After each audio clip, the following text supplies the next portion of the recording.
beaucoup de choses que certaines personnes ne connaissent pas. Il y a des gens qui ne savent pas que tu peux être comme ça. Et partout où tu pars, tu apportes la mort. La mort. Tu entres dans la maison, si tu laisses la mort. Tu pars là-bas, tu laisses la mort. Tu commences une relation avec quelqu'un.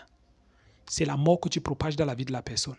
Il y a beaucoup de personnes qui m'ont contacté et qui me disent, vraiment, pasteur, je ne comprends pas ma vie. Quand je rencontre même seulement un homme, dès qu'il commence déjà à être sérieux là, il va me quitter. Et il ne me quitte pas parce qu'il veut vraiment me quitter. Et je sens bien qu'il m'aime. Mais je vois comment est-ce que des événements bizarres commencent à se produire dans sa vie simplement parce qu'il est avec moi. Il va perdre son boulot. Il va tomber malade. Il peut même perdre son enfant qu'il a eu avec une femme dehors.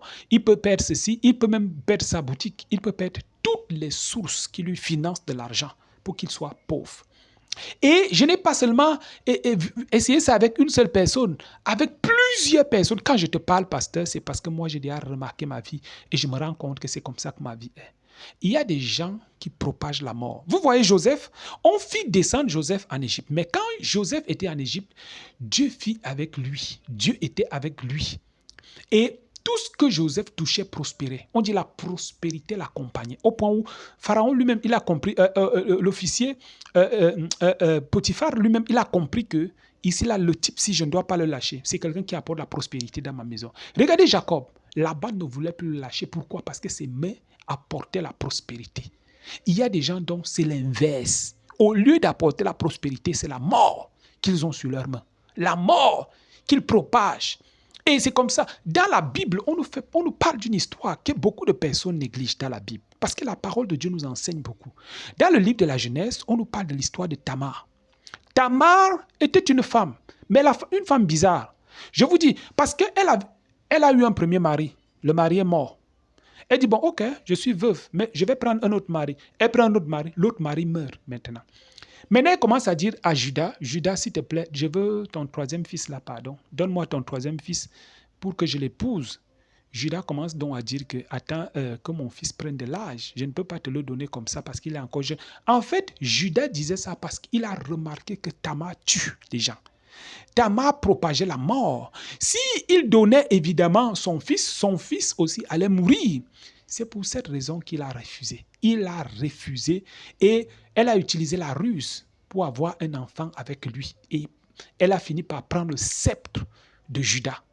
Je prie au nom de Jésus, afin que quelle que soit la puissance satanique qui marche avec toi, qui chemine avec toi, qui t'accompagne partout où tu es et qui propage la mort tout autour de toi, en sorte que les gens remarquent même déjà que toi là, tu es bizarre et les gens commencent à te fuir. Je prie que ce soit brisé au nom de Jésus-Christ. Pendant que je parle, je prie afin que ce soit brisé au nom puissant de Jésus-Christ. Toute influence satanique qui amène les gens qui amène à la destruction dans ta vie et dans la vie de ton entourage, je déclare ce n'est plus ton partage. J'anéantis ce processus dans ta vie au nom de Jésus et j'établis quelque chose de nouveau. Je proclame que toutes les personnes qui vont regarder cette vidéo avec foi, qui vont liker, qui vont partager, qui vont commenter. Le commentaire n'a pas besoin d'être long, juste dire Amen. Je déclare dans le nom puissant de Jésus que ces personnes reçoivent ce que je suis en train de déclarer au nom puissant de Jésus-Christ. La mort n'est plus ton partage. Satan est venu égorger, dérober et détruire, mais Jésus est venu afin qu'on ait la vie et que nous soyons dans l'abondance. Va et prospère. Va et avance. Va. Je vous rappelle qu'il y a même des enfants de Dieu qui vivent une vie de sanctification, qui vivent une très bonne vie. Tu regardes comme ça, tu dis, mais la seule chose qu'il te faut maintenant, c'est seulement aller auprès du Seigneur, vivre avec Dieu. Parce que tu regardes sa vie, tu ne reproches pas la personne. C'est-à-dire, tu regardes, elle a une vie exemplaire. Mais quand tu regardes, tu vois que la personne propage la mort. Simplement parce qu'il y a une malédiction qui n'est pas brisée. Il y a une malédiction qui n'est pas brisée. Jésus n'est pas venu pour faire ce travail à notre place. Jésus est venu pour nous donner la vie éternelle et pour reconstruire notre relation avec Dieu. L'autre travail, rappelez-vous que Dieu a toujours donné le travail à l'homme. Quand on dit que le Seigneur se reposa, c'est parce qu'il a donné la pace. Ce n'est pas que Dieu se repose parce qu'il est fatigué. Dieu a donné, c'était une phase de transition où il a donné la pace à l'homme pour dire que maintenant, toi, continue. Garde le jardin, cultive-le, multiplie, remplis la terre, assujettis-la. C'est comme ça donc les choses se passent. Et c'est la même chose aujourd'hui. Aujourd'hui, nous devons aller et nous devons propager ce qui est bien.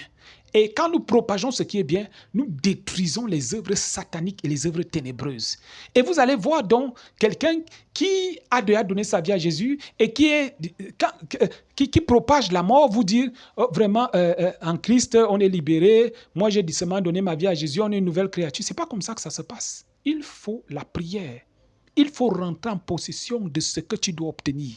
Si tu qu'on place des choses devant toi là, on te dit que peut-être ta bénédiction, ton héritage est là dehors, mais la porte est fermée. C'est-à-dire, on te donne les clés, mais toi tu es là. Si tu dis que quelqu'un va entrer avec tout ça et pour te donner, non. Se lever, ouvrir la porte, c'est ça la prière. Demandez et vous recevrez. Tu dois frapper et la porte va s'ouvrir. Je prie dans le nom de Jésus-Christ que pendant que tu reçois cette prière, c'est ton partage. En tant que ministre du Seigneur, en tant qu'appelé du Seigneur, en tant qu'une personne envoyée. Et je crois que cette vidéo, c'est une vidéo qui t'est destinée, où que tu sois. Quand tu vas revoir cette vidéo, ça veut dire que le Seigneur est sur le plan de faire quelque chose de nouveau dans ta vie. Au nom de Jésus, je déclare c'est ton partage. Je déclare c'est ton partage. Je déclare encore c'est ton partage au nom de Jésus-Christ. Au nom puissant de Jésus-Christ. C'est pour toi, ma sœur.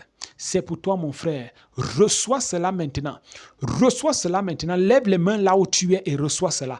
Lève les mains là où tu es et reçois cela. Lève les mains là où tu es et reçois cela. Reçois cela au nom puissant de Jésus-Christ. C'est ton partage. Béni sois-tu au nom de Jésus-Christ. Commence à bénir le Seigneur pour ce que tu as reçu par la foi au nom de Jésus. Amen. Demeure béni dans le nom puissant de Jésus-Christ. Amen.